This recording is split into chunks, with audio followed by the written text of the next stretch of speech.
In just over a month, Kai Tak will be shut down. So how will that affect Hong Kong's countless number of neon signs? Well, Inside Story's Tai Lam finds out why the airport's closure may mean a new beginning for the territory's neon lights business.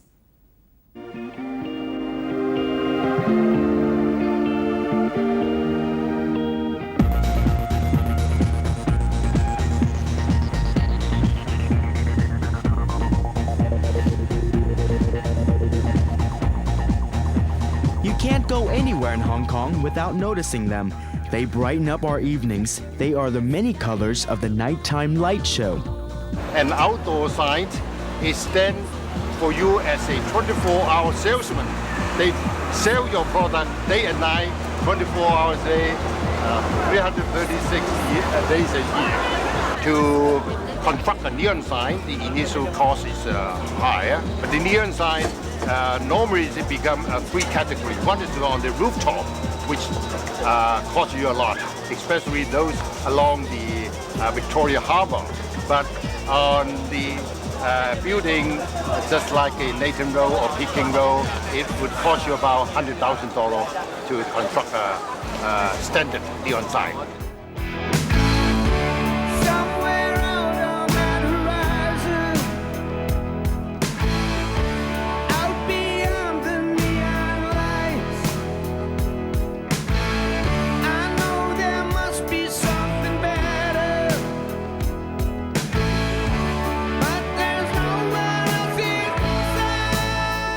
But advertisers say they are not getting value for their money because the law puts the red light on the use of flashing signs.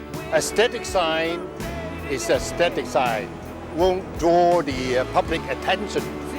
But with a flashing neon sign, you can develop all sorts of action that will attract people to look at your sign. Now the static sign, when people see it many times, it will blend it into the scenery. But with a flashing sign, you can create various action that will draw people's attention.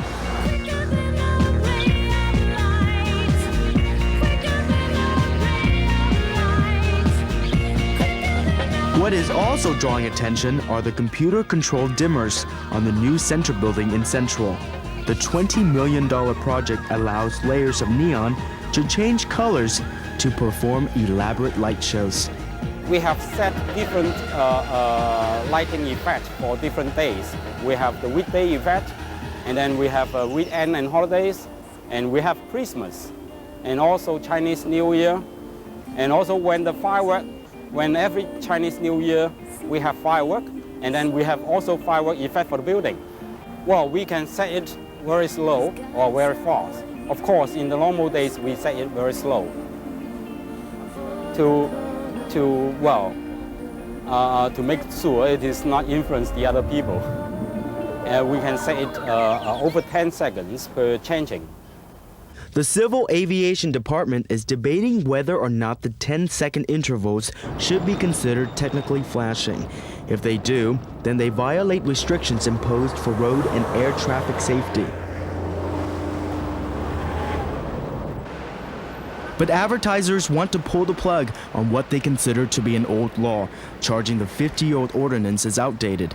They say the blinking lights would today not distract drivers or confuse pilots trying to land. This is a document I collected, tried to lobby the electrical to lift the prohibition of the flashing neon sign, or they call it animated sign. From the last 5 years, I keep on selling them. Lifting of this regulation may enhance the outlook of Hong Kong.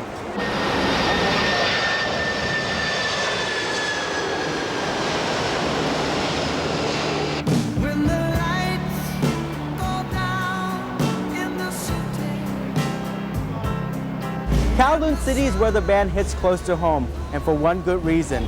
The city lies directly beneath the flight paths of inbound planes. Airport officials worry that flashing lights might confuse pilots trying to land at Kai Tak. But once the airport moves out of the city, advertisers hope the ban on animated lights will be lifted. While the Civil Aviation Department ponders over whether it should keep its rule in force after Cheklapkok opens, people like YEUNG are keeping their fingers crossed. When the airport move, well, we expect to have more flashing light, flashing sign. This is where it all begins, before the lights head out into the night. This is just one of 24 factories that make up the billion-dollar neon light industry in Hong Kong. The process of making neon lights starts with meeting the client's needs by drafting a design. After that, and choosing the color, we then agree on the price. That's when we have a job for a company. Tam says his company has been rejecting requests to make blinking neon signs, but he hopes that will change soon. This is what we hope will happen. But whether the airport will move or not is not the major reason for banning flashing neon lights. For instance, in Tokyo and other big cities, neon signs are located near the airport and they also flash.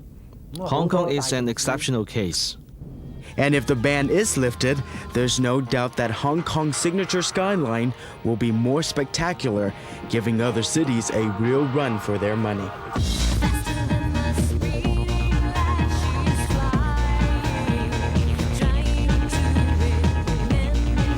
That report by Tai Lam. That wraps up the program. We hope you enjoyed it. We hope to see you at the same time next week. Until then, thanks for watching.